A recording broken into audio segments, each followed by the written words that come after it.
Il est comme un phare planté au milieu d'Y-Park et son enveloppe zébrée de dorure brille loin à la ronde. Dès l'entrée, Explorit en met plein la vue avec sa rampe hélicoïdale en bois de la région. Après moins de 2 ans de chantier, le complexe s'anime progressivement. C'est le nouveau lieu de vie ici sur le e-park d'Yverdon-les-Bains. On peut déjà y boire un café et faire ses courses. Bientôt, on va pouvoir avoir des concerts live en fin de semaine, prendre un cocktail par exemple. On a 5 restaurants aussi. Et puis, c'est plus de 50 locataires qui vont proposer leurs services ici à Explorit. Il manquait un centre commercial et de détente aux 1800 salariés du parc scientifique et technologique. Et ce sera désormais un robot qui servira le café. Nous allons collaborer avec Aurea, elle s'appelle Aurea.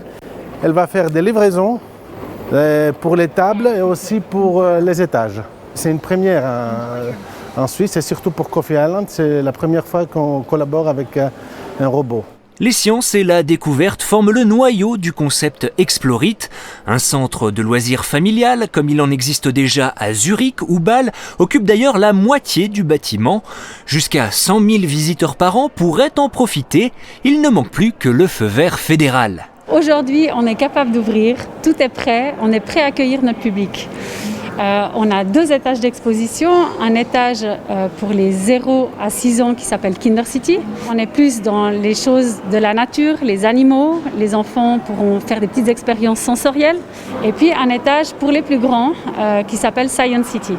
On parle des aventuriers, Bertrand Piccard, Raphaël Donjon, on parle des étoiles et on parle de la Smart City qui est la ville connectée.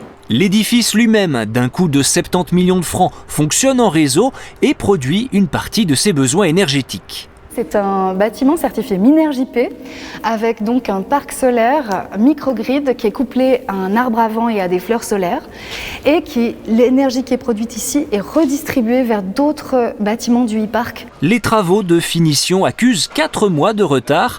L'inauguration officielle a été repoussée en septembre.